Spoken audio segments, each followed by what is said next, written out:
जय हिंद दोस्तों। स्वागत है आपका त्रिज्या इसमें द सर्कल ऑफ एजुकेशन। दोस्तों आज मैंने आपको वहाँ जो चार्ट बनवाया था उसमें आपको पुरातात्विक में सिक्का और अभिलेख के बारे में बताया था।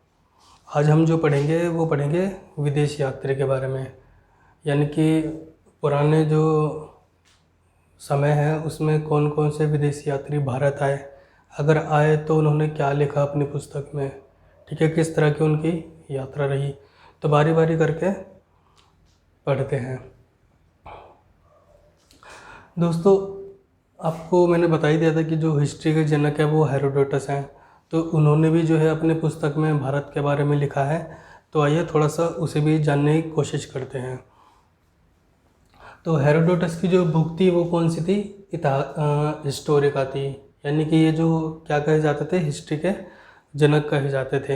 ये एक इतिहासकार भी थे और एक भूगोलवेता भी थे, ठीक है। उस समय ना इनके यहाँ पे एक सिसरो नामक एक दार्शनिक हुआ करता था, तो उन्होंने ही इन्हें जो है हिस्ट्री के जनक का जो है दर्जा दिया, यानी सिसरो नामक वैज्ञानिक दार्शनिक ने इन्हें हिस्ट्री का जनक कहा। दोस्तों इनका जो विषय था, जैसे कि मैं पहले ही बता चुका हूँ आपको फर्स्ट लेक्चर में, कि ये फ्रांस और जो है ग्रीस का युद्ध चल रहा था उस वक्त, तो उसके बारे में इन्होंने काफ़ी क्रमबद्ध रूप से विस्तार से जानकारियाँ लिखी हैं और इतिहास के रूप में ही लिखी हैं। और इस युद्ध को वहाँ पे पेलोपोनेशियन का युद्ध भी कहते हैं, ठीक है। और ये हुआ था आपका 500 BC के आसपास, ठीक है दोस्तों। तो और दूसरा आता है आपका मेगास्थनीज इंडिका। दोस्तों इसमें ये मेगास्थनीज कौन है? तो इसके बारे में जैसे कि आपको पता ही होगा कि सिकंदर जो है उसे अलेक्जेंडर निकेटर भी कहते थे। तो उसका जो सपना था वो पूरा विश्व विजेता बनने का था, तो जिसे पूरा करने के लिए वो है कभी कुस्तुनतुनिया पर बेबीलोन की सभ्यता उजाड़ी, वहाँ पे इसने ईरान सारा उजाड़ दिया। तो इस तरह से जो है हमला करने लगा, तो इसी क्रम में वह भारत की तरफ बढ़ने लगा। लेकिन उस समय भारत में एक जो है नीतिगत व्यक्ति हुआ करते थे, आपने सुना भी होगा, कौटिल्य चाणक्य जिनका नाम है, ठीक है। तो उन्होंने अपनी नीति से जो है इसे, मैं बताऊंगा इसकी जो पूरी कहानी है वो जब मैं चाणक्य या चंद्रगुप्त मौर्य पढ़ाऊंगा तो बताऊंगा। तो अभी हम मेगास्थनीज के बारे में बात करते हैं। तो चाणक्य ने अपनी नीति से इसे जो है सिकंदर को वापस भेज दिया, यानी इससे लड़ के तो हराया नहीं जा सकता था। तो दिमाग की चाल से चाणक्य नीति लगाई उसने और भेज दिया इसे वापस। लेकिन फिर जो इसका जो एक नौसेना प्रमुख था नियारकस जिसका नाम था, और एक थल सेना प्रमुख था, ठीक है। अब जैसे कोई राजा है या उसके सेनापति को तो शक हो जाता है कि कोई कुछ ना कुछ तो कोई ना कोई गेम खेल ही रहा या चाल चल ही रहा। तो इसका जो थल सेना प्रमुख है, यानी कि बाद में जब चाणक्य नीति ने विश्वकन्या के द्वारा इसे पता नहीं कुछ स्पेल यानी कुछ खिलाया पिलाया, जिससे इसे जो है कुछ बीमारी हुई और ये बेबीलोन में मर गया। कौन? Alexander Nicator. लेकिन उसके बाद जो उसका थल सेना प्रमुख था, ठीक है, सेल्यूकस निकेटर जिसका नाम था, तो उसे शक हुआ कि देखना चाहिए कि अब क्या हो रहा है, क्योंकि अब राजा तो रहा नहीं। तो वो शक के बिना पे वापस आए कि देखने कि वाक्य में ही कुछ ऐसा है। तो जब वो वापस आता है तो उस समय जो चंद्रगुप्त मौर्य और चाणक्य जो है मगध में राज्य कर रहे थे। तो ये बात जो है चाणक्य को पता लग जाती है। चाणक्य को पता लगने के बाद वो प्लान बनाता है। तो क्या करता है कि जब ये उधर जम्मू कश्मीर की ओर या उसी साइड रुके हुए थे, सेल्यूकस निकेटर अपना जो है जमावड़ा वहीं लेके जो है स्थिर था अपने सैनिकों के साथ। तो चाणक्य ने क्या किया कि ये जो जो नदी है ना यहाँ पे, सिंधु नदी, झेलम नदी, रावी नदी, तो वहाँ पे जो है बाढ़ का इंतज़ार करने लगा और थोड़ा अपने क्षेत्र में भी बाढ़ का इंतज़ार करने लगा। ठीक है, जब बाढ़ आएगी तब मारेंगे। उसने यह सोचा, ठीक है, अपनी सेना खड़ी कर दी, उसकी सेना खड़ी कर दी, और टाइम जो है बीतने लगा। बाढ़ आई, जिससे सेल्यूकस निकेटर के जो रथ थे या जो भी घुड़सवार थे या सेना थी वो पानी में बह गई, क्योंकि उन्हें लड़ने का एक्सपीरियंस था नहीं। चाणक्य की जो सेना है उन्हें सब कुछ पहले से ही बता रखा था कि किस तरह से लड़ना है आपको, और इन्होंने जो है रथ में घोड़े बांधे ही नहीं, खुले छोड़ दिए। तो इस तरह से जो है सेल्यूकस निकेटर हारने लगा। जब सेल्यूकस निकेटर जो है हारने लगा तो सेल्यूकस निकेटर ने जो है अपनी पुत्री, जिसका नाम कार्नेलिया था, उसे आगे कर दिया। आगे करने के बाद अब चंद्रगुप्त मौर्य जब लड़ रहा था तो उसने देखा कि ये कोई स्त्री है जो बड़ी बहादुरी से लड़ रही है, तो उसका जो है उसे पसंद आ गई। ठीक है, तो सेल्यूकस निकेटर और चंद्रगुप्त मौर्य के बीच में जो है संधि हुई, और चंद्रगुप्त मौर्य ने कार्नेलिया से शादी करी। शादी करने के बाद जो है सेल्यूकस निकेटर ने जो है आपका ये अफ़गानिस्तान में जो है कुछ एरिया जैसे कि कंधार, मकरान, हेरात, ठीक है, ये सारा जो है इसे चंद्रगुप्त मौर्य को दहेज में दे दिया, जिसे इंग्लिश में कहते हैं एरिया जड्रोसिया, अराकोसिया, पेरिस्पेनिया। ठीक है, तो ये सारा जो है चंद्रगुप्त मौर्य को दहेज में मिल गया। सेल्यूकस निकेटर ने अपनी जो पुत्री की जो है सुरक्षा के लिए क्या किया, एक दूत भी दिया, यानी कि एक विदेशी यात्री भी दिया, या कह सकते हैं कि हम दार्शनिक भी दिया, जिसने जिसका काम सेल्यूकस निकेटर ने ये दिया कि वो देखता रहे कि कहीं उसकी पुत्री को कोई नुकसान ना हो। ठीक है, अगर हो तो वो उसे बताए। तो उसका नाम था मेगास्थनीज। ठीक है, मेगास्थनीज जब भारत में रहा चंद्रगुप्त मौर्य के दरबार में, और उसने जिस तरह से भारत को देखा, ठीक है, उसने ही अपनी पुस्तक इंडिका में लिखा। तो इस तरह से जो है मेगास्थनीज ने भारत के बारे में जो भी जितने दिन वो यहाँ रहा, ठीक है, उसने विस्तृत अध्ययन किया, जो भी देखा समझा रीति रिवाज के बारे में, तो सारा इंडिका नाम की पुस्तक में जो है संचालित किया। तो ठीक है, मेगास्थनीज की जो पुस्तक हो गई आपकी इंडिका हो गई। अब आते हैं पेरिप्लस ऑफ द एरिथ्रेरियन सी। ठीक है दोस्तों, ये एक पुस्तक है, इसकी स्थापना तारीख के बारे में तो थोड़े मतभेद हैं, लेकिन जो है इसका जो लेखक कहते हैं कि एक यूनानी व्यापारी था, नाविक था। तो नाविक क्या करता है आपको पता ही होगा, समुद्र में घूमता है। तो समुद्र में घूमने का जो मेन मकसद था, यानी कि उसने जो है जगह जगह बंदरगाह या किनारे वगैरह देखे, भौगोलिक स्थिति वगैरह देखी। तो इस जो बुक में है क्या मिलता है आपको, रोमन साम्राज्य और पूर्वी दुनिया के बीच के व्यापारिक परिस्थितियां बताने वाली पुस्तक है। यानी कि उस समय जो रोमन साम्राज्य हुआ करता था और पूर्वी दुनिया। दोस्तों, पूर्वी दुनिया का मतलब जब भी हम कहते हैं ना, यहाँ पे जब बड़े स्केल पे वर्ल्ड लेवल पे बात करते हैं, तो ऐसे मान लीजिए आप कि एक तो हो गया आपका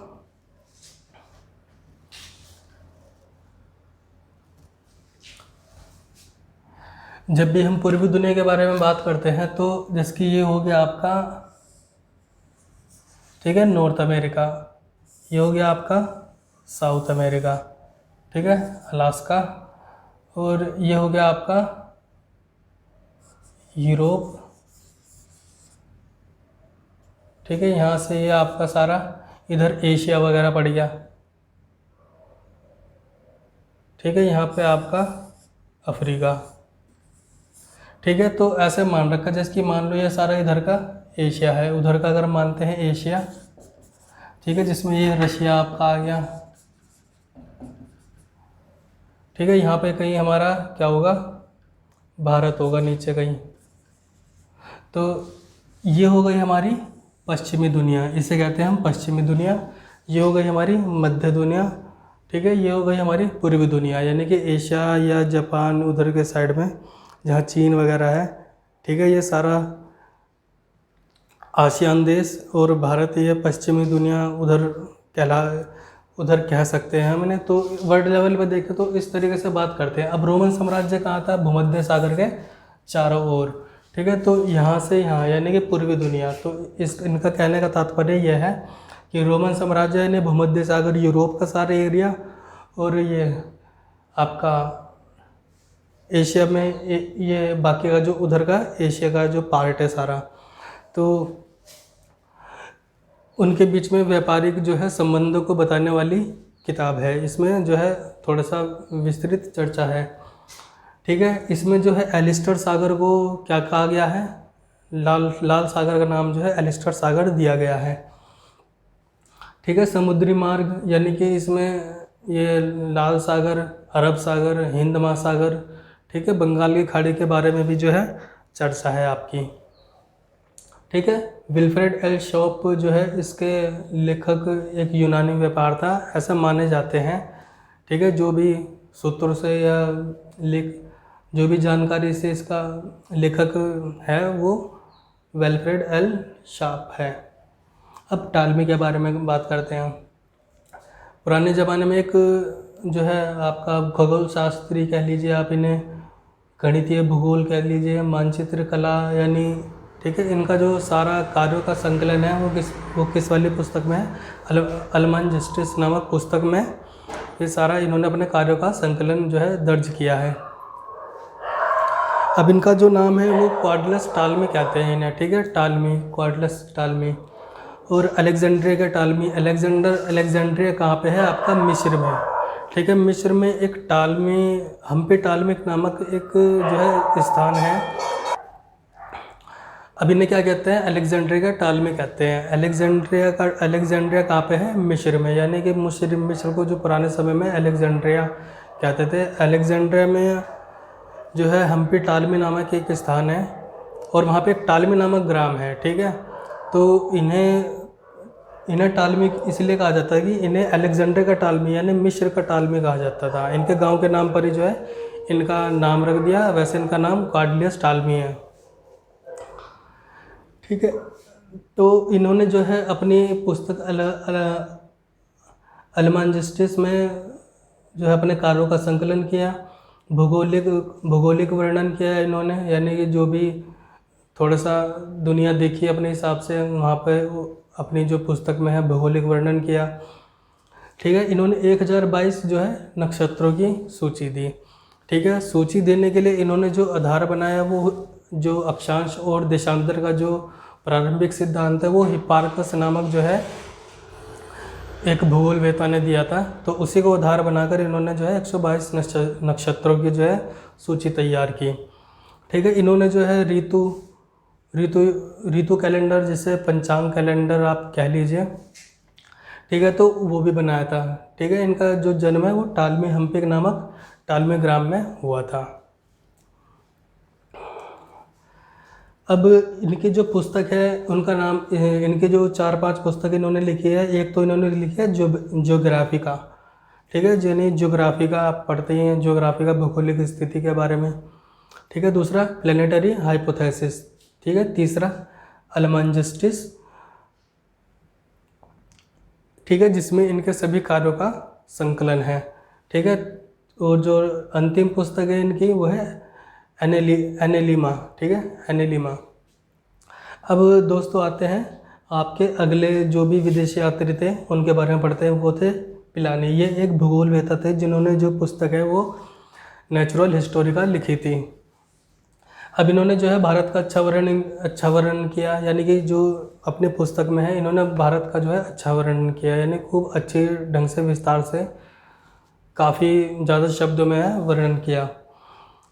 अब इनके बुक में जो है 37 भाग हैं, उसमें से छठे भाग में जो है भारत का उल्लेख मिलता है। ठीक है, नेचुरल हिस्टोरिका में। और इन्होंने अपने पुस्तक में ये भी कहा है कि भारत जो है रोमन साम्राज्य को जो है श्रृंगार की जो सामग्री है, यानी कि जो भी सोना चांदी या कुछ अन्य जिससे उस समय श्रृंगार किया जाता था, वह देकर बहुत सारा धन जो है खींच रहा है। इस तरह की चेतावनी उन्होंने इस पुस्तक में अपने नागरिकों को दी है। ठीक है, इनकी जो बुक थी ये लाइफ ऑफ पॉम्पेनियस, डूवियस लैंग्वेज और नेचुरल हिस्टोरिका, और अंतिम जो पुस्तक थी वो इनकी थी कॉस्मोग्राफी। ठीक है दोस्तों, अब जो नेक्स्ट आपका विदेशी यात्री था ये था अलबरूनी कहाँ का था, ये था उज्बेकिस्तान। ठीक है, ये आपका अफ़गानिस्तान से जो थोड़ा सा ऊपर की ओर देखेंगे तो ऐसा खड़न एकदम कुछ ऊर्ध्वाधर नाम का एक ऊर्ध्वाधर मानचित्र में एक देश है, तो उसका नाम है उज़्बेकिस्तान। इनकी जो ये एक लेखक थे अल बरूनी, ठीक है, उज़्बेकिस्तान के रहने वाले थे। इन्होंने जो किताब लिखी थी वो लिखी थी किताब उल हिंद, ठीक है, जिसे भारत की खोज, तहकीक हिंद तीनों नाम से जाना जाता है।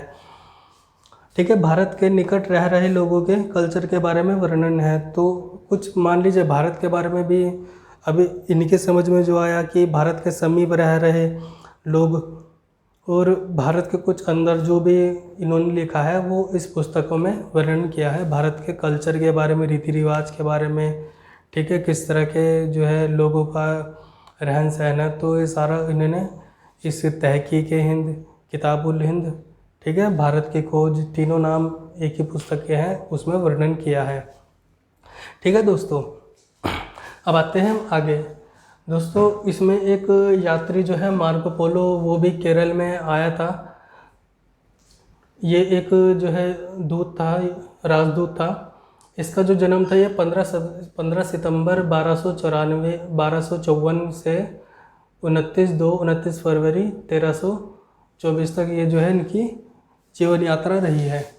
इन्होंने भारत के कई स्थानों की यात्रा की। इन्होंने केरल के कायल नामक प्राचीन शहर और बंदरगाह का भी उल्लेख किया। ठीक है, केरल आपका ये तमिलनाडु के इधर पश्चिमी ओर, ठीक है, उधर आपको नीचे की साइड जो है केरल मिल जाएगा, कर्नाटक से थोड़ा नीचे। तो उन्होंने वहाँ पे कायल नामक एक प्राचीन शहर और बंदरगाह, सारे बंदरगाह भी आपको पता है पश्चिमी घाट की तरफ ही है, तो वहाँ की यात्रा की और उल्लेख भी किया। ठीक है, इन्होंने जो अपनी पुस्तकों में उल्लेख किया है, तो ये कायल नामक शहर जो उस समय वहाँ का राजा हुआ करता था, तो उसकी शहर की समृद्धि, रहन सहन, ये देखकर काफ़ी आश्चर्यचकित था कि इतने ज़्यादा समृद्ध एक शहर कैसे हो सकता है। ठीक है, इन्होंने रेशम मार्ग की यात्रा की। ठीक है, यह एक व्यापारी थे और राजदूत थे। ठीक है, अब आते हैं आपका फायान। ठीक है, ये एक चीनी यात्री था। आपको ये एक बौद्ध भिक्षुक थे। ठीक है, जो है 3 बौद्ध भिक्षुकों के साथ जो है ये भारत की यात्रा पर निकले। ठीक है, भारत की यात्रा पर जब निकले तो इन्हें प्रेरणा जो मिली कहाँ से मिली, कि किसने बताया कि आप भारत की यात्रा पर जाइए। तो दोस्तों इनका जो है एक उद्देश्य था कि ये जो है बौद्ध ग्रंथ है उसका जो है त्रिपिटक यानी, ठीक है, तो त्रिपिटक में से एक को यानी विनय पिटक को ढूंढना था। ठीक है, जिसमें विनय पिटक में क्या है कि बौद्ध धर्म में प्रवेश की चर्चा है, तो विनय पिटक को ढूंढना था। ये पहला यात्री था। अब ये पहला चीनी यात्री था जिसने अपनी यात्रा को एक पुस्तक में लिखा। यह चंद्रगुप्त द्वितीय यानी विक्रमादित्य के समय जो है भारत की यात्रा कर रहे थे। ठीक है, इनकी जो पुस्तक है आपकी फोक्यू की। ठीक है, ये नाम याद रख लेना, फै से फायान, फै से फोक्यू की। ठीक है, अब आते हैं ह्वेनसांग। ये भी एक बौद्ध भिक्षुक थे। ठीक है, हर्षवर्धन काल में जो है भारत आए थे। अब इनकी ये जो है हर्षवर्धन काल में भारत आए थे, तो जाहिर सी बात है इनकी जो पुस्तक में है, अगर हम जानकारी के तौर पे देखना चाहेंगे तो हर्ष काल में किस तरह का साम्राज्य हुआ करता था, तो जो भी क्षेत्रीय समृद्धि थी तो उसकी जानकारी मिल जाएगी। ठीक है, ये जो आए, ये इन्हें जो प्रेरणा मिली या इन्हें जो भारत आने की प्रेरणा मिली, इन्हें एक स्वप्न आया था। कब आया था? 629 ईस्वी में। ठीक है, इन्हें एक स्वप्न आया, तो उससे इन्हें प्रेरणा मिली कि मुझे भी भारत जाना चाहिए। ठीक है, तो उस समय क्या था, तंग वंश और तुर्कों का युद्ध चल रहा था। ठीक है, तो ये अब थोड़ा सा रुके कि थोड़ा सा युद्ध शांत हो जाए तो उसके बाद मैं जाऊंगा। तो वहाँ से ये बीजिंग से होते हुए पहले गोबी के मरुस्थल से इधर, ठीक है, शान का पठार से होते हुए इधर ये आपका उज़्बेकिस्तान, अफ़गानिस्तान, ठीक है। तो इधर ये जो पाकिस्तान में ये आपका हिंदू कुश पर्वत है, उसके बीच में जो दर्रा वगैरह है, वहाँ से निकलकर ये भारत में अपनी यात्रा जो है इन्होंने प्रारंभ की। अब इन्हें यात्रियों का राजकुमार भी कहते हैं, ठीक है, नीति के पंडित भी कहते हैं। और नालंदा विश्वविद्यालय में इन्होंने जो है अध्ययन किया और वहीं पे अध्यापन यानी अध्यापक भी रहे, ठीक है, इन्होंने पढ़ाया भी, ठीक है। तो काफ़ी जो है इन्होंने काफ़ी समय जो है भारत में व्यतीत किया।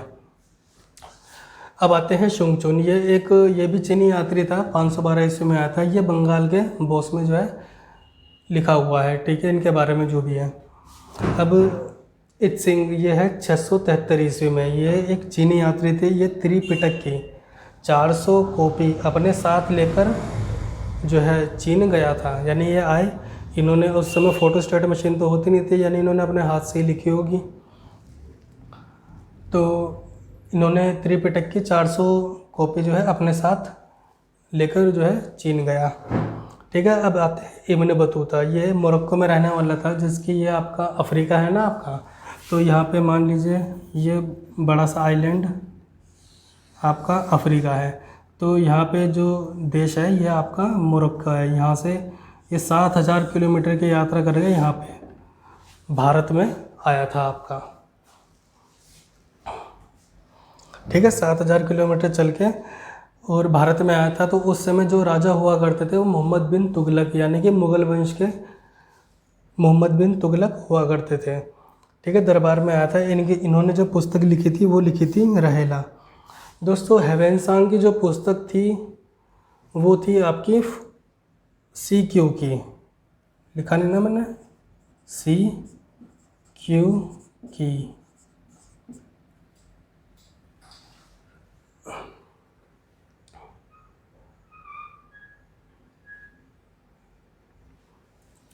ठीक है, CU की।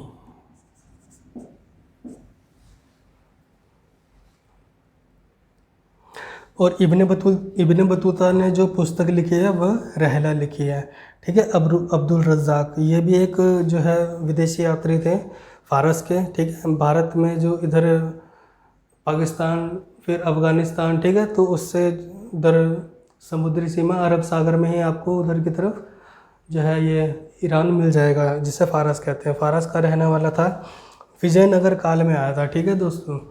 ये जो भारत का जो दक्षिणी जो भाग है, जिसके दक्कन ट्रैप जिसे बोल देते हैं आप भौगोलिक स्थिति के हिसाब से, तो सारा पुराने ज़माने में सारा विजयनगर काल उधर ही हुआ करता था। अब ये विजयनगर काल में आया था। इनका जो पुस्तक है, ठीक है, मतला-ए-शाहीन, ये कृष्ण देव राय के दरबार में आए थे, ठीक है दोस्तों। एक और आपका जो है अल-मसूदी नामक और विदेशी यात्री था, जिन्होंने भारतीय मानसून के बारे में सबसे प्रथम बार जानकारी दी थी कि भारतीय मानसून कैसा होता है, कब कब आएगा, कब कब जाएगा, ठीक है दोस्तों। तो यही आपका था विदेशी यात्री जिसके बारे में हमने पढ़ा है, ठीक है। अब बाकी फिर हम जो है नेक्स्ट लेक्चर में कवर करते हैं कि क्या होगा आपका आगे, यानी क्या हमें टॉपिक कवर करना है, ठीक है दोस्तों। आप पढ़िए इसे, आप स्क्रीनशॉट ले लीजिए अगर आपके काम का है तो। मिलते हैं फिर नेक्स्ट लेक्चर में किसी नए टॉपिक के साथ। जय हिंद।